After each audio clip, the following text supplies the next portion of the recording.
sou Paula Aires, pianista bacharel pela Universidade Federal de Goiás, pesquisadora em metodologia de estudo e memorização.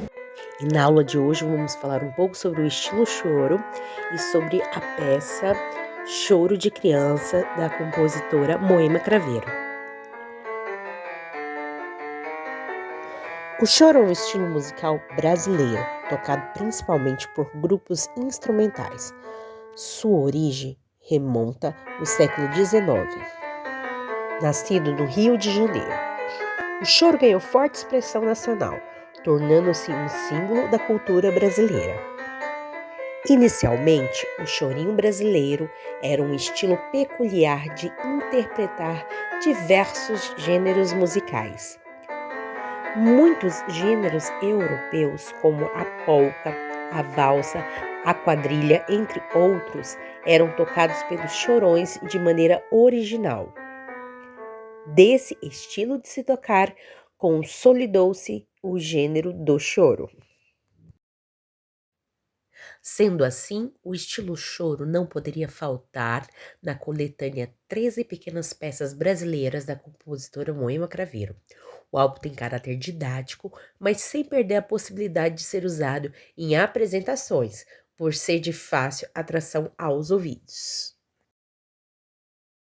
Vamos iniciar o nosso estudo entendendo que Moema utilizou 3 tipos de estruturação nessa peça. Na maior parte do tempo, ela vai se utilizar de 2 melodias. E essas melodias vão assumir funções diferentes. Em maior parte do tempo, a função é de diálogo, 2 melodias que se dialogam. Em outros momentos, elas assumem a mesma função. As duas vão ter a mesma importância, como se elas estivessem concordando com o assunto do diálogo. Nos compassos 13, 14 e 15, a mão esquerda assume a fala e a mão direita assume a função de harmonia, deixando de ser personagem por um momento e se tornando cenário para a fala da mão esquerda.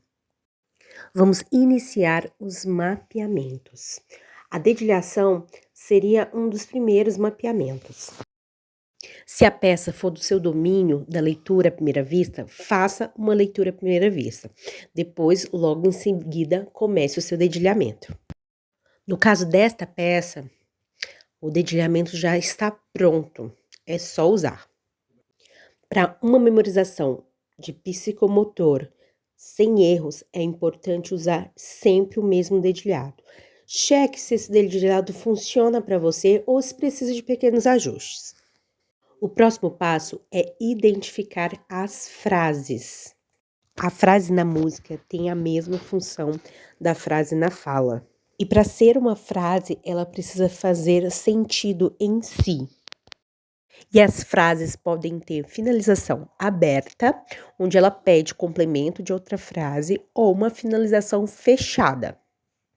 Essa sensação de aberto e fechado pode nos dar a sensação das pontuações na fala, ponto final, vírgula, exclamação e interrogação.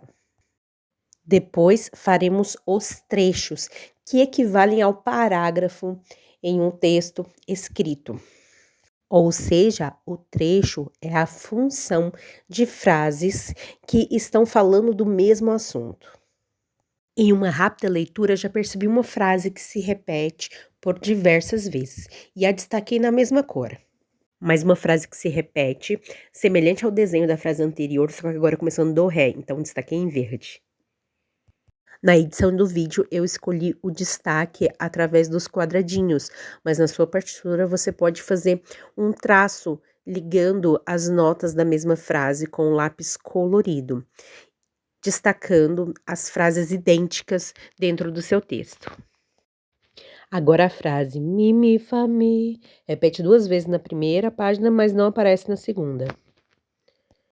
Agora a frase dó, ré, mi, fa, mi vai aparecer 1 vez na primeira página e 1 vez na segunda página. Voltando um pouquinho, porque essa frase ficou para trás. Si, over me. E aqui está de novo na segunda página. Agora, essas duas frases do compasso 6, elas são variações de ideia que já apareceu na mão direita. Esse tipo de variação se chama progressão harmônica, porque ela possui o mesmo desenho, mas em tonalidades diferentes. Agora você deve ter observado que eu destaquei apenas uma nota, o Si, que é bem peculiar. Apesar de ser apenas uma nota, ela assume duas funções e funções importantes. A primeira função é que ela tem a característica de baixo harmônico.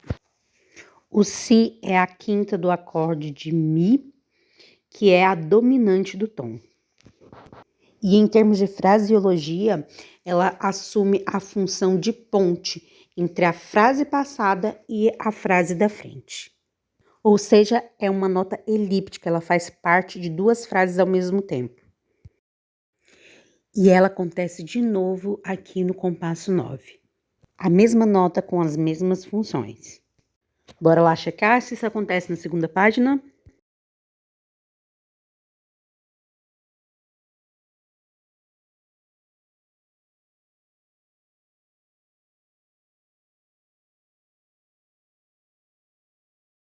Não, ela não acontece na segunda página, mas tem algo interessante aqui para ser observado em relação a funções.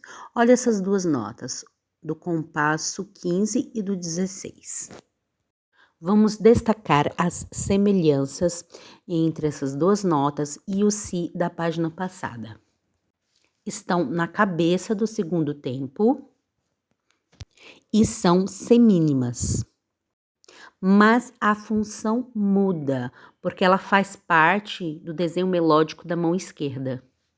Podemos ainda considerar a função dupla de melodia com função de baixo harmônico. Mas a alteração de função da melodia da mão direita vai alterar também a importância dessa função em relação a essas duas notas da mão esquerda. Porque do compasso 13 ao 17, a mão esquerda tem função de melodia, personagem principal. Enquanto que na direita, do compasso 13 ao compasso 15, a função é harmônica com caráter de cenário. E nos compassos 16 e 17, a mão direita assume novamente a função de personagem. E personagem com igual importância em relação à esquerda. Eles concordam novamente com o assunto que estão tratando. E vamos voltar para a primeira página, que ainda tem coisa interessante para observar. Observe o desenho da frase da mão esquerda no compasso 1 para o compasso 2 e observe a mão direita nos compassos 7, 8 e 9. Possui uma semelhança entre eles, mas o mais engraçado é que a finalização ela é contraditória. Enquanto a esquerda desce num sentido só e o tipo de acorde, ela vai dar uma sensação de afirmativa. Enquanto a direita, ela desce, mas ela retorna para a nota Si, reforçando o acorde, que gera uma tensão, e esse movimento de volta dá a sensação de dúvida, o que gera o resultado final de argumentação. E esse questionamento fica claro quando ela repete 3 vezes a mesma frase. Então, curiosamente, a esquerda repete em progressão harmônica o desenho da direita, como se estivesse amolecendo e cedendo um pouco em relação ao que está sendo falado. E eles retornam, cada um na sua altura, a fazer o desenho no mesmo movimento, como se entrassem em concordância novamente. E para fechar nossa aula, vamos revisar o conteúdo que nós trabalhamos hoje. Você recebeu um rápido resumo da origem e do caráter que forma um choro.